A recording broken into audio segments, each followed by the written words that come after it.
Halo, Assalamualaikum warahmatullahi wabarakatuh. Salam sejahtera untuk kita semua.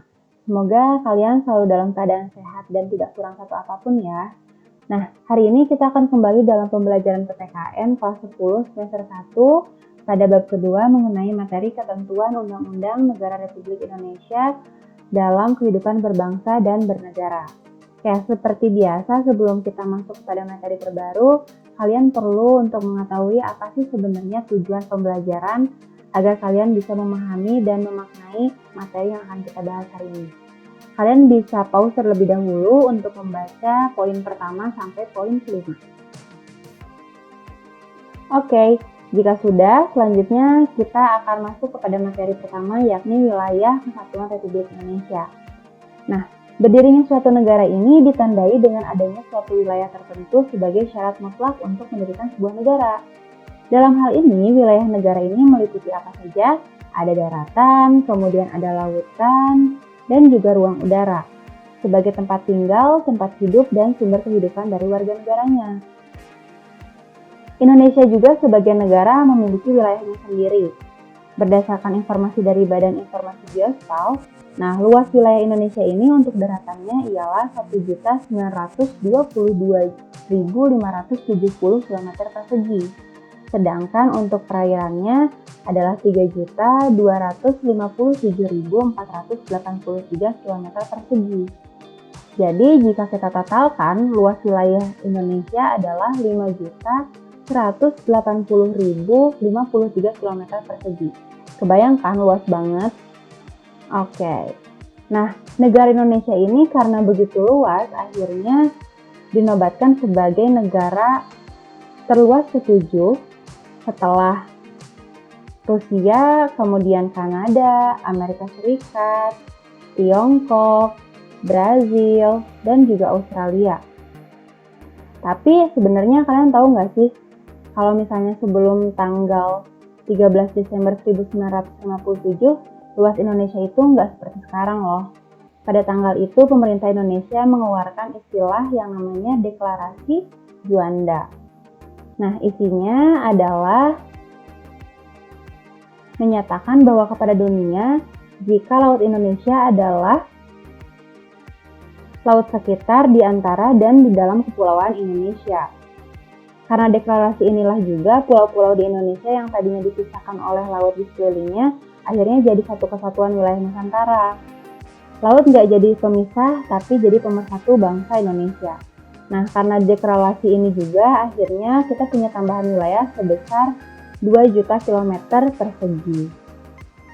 Kemudian, penjelasan mengenai wilayah Indonesia juga digambarkan pada pasal 25A Undang-Undang Dasar 1945 yang berbunyi bahwa Negara Kesatuan Republik Indonesia adalah sebuah negara kepulauan yang berciri Nusantara dengan wilayah yang batas-batasnya dan hak-haknya ditetapkan oleh undang-undang. Sebagai negara kepulauan yang wilayahnya perairan lautnya itu lebih luas daripada wilayah daratan, maka peranan wilayah laut ini menjadi sangat penting sesuai dengan hukum laut internasional yang disepakati PBB pada tahun 1982, bahwa wilayah laut Indonesia ini dibagi menjadi 3. Bisa kalian perhatikan di sini, ya. Pertama, laut teritorial yang berjarak 12 mil dari garis pangkal ke arah laut lepas. Pada wilayah ini, sebuah negara itu punya kedaulatan penuh.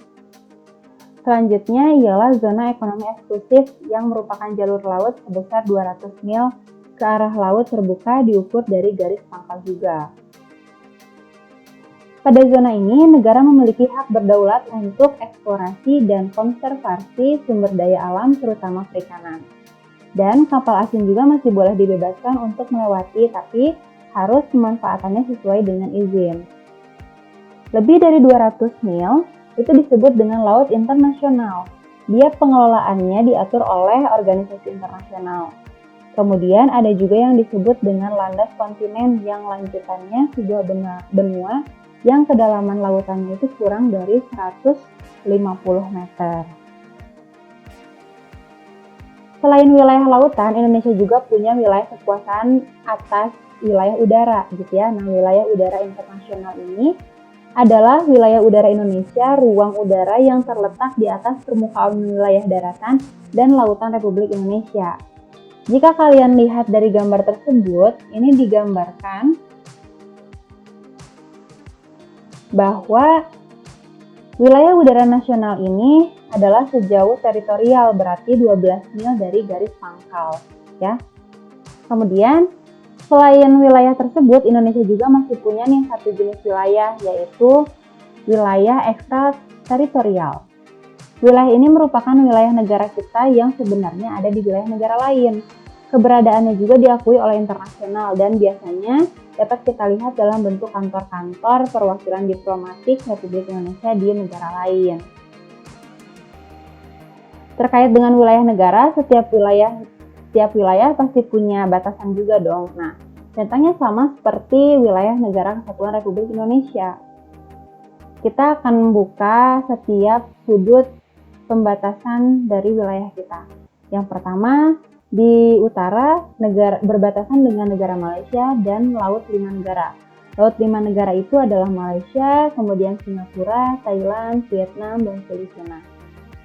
Sedangkan batas sebelah baratnya ini memang tidak secara langsung berbatasan dengan daratan ya, tetapi untuk perairannya berbatasan dengan Samudra Hindia dan juga perairan negara India. Di sebelah timur berbatasan daratannya yaitu Papua Nugini dan perairan Samudra Pasifik.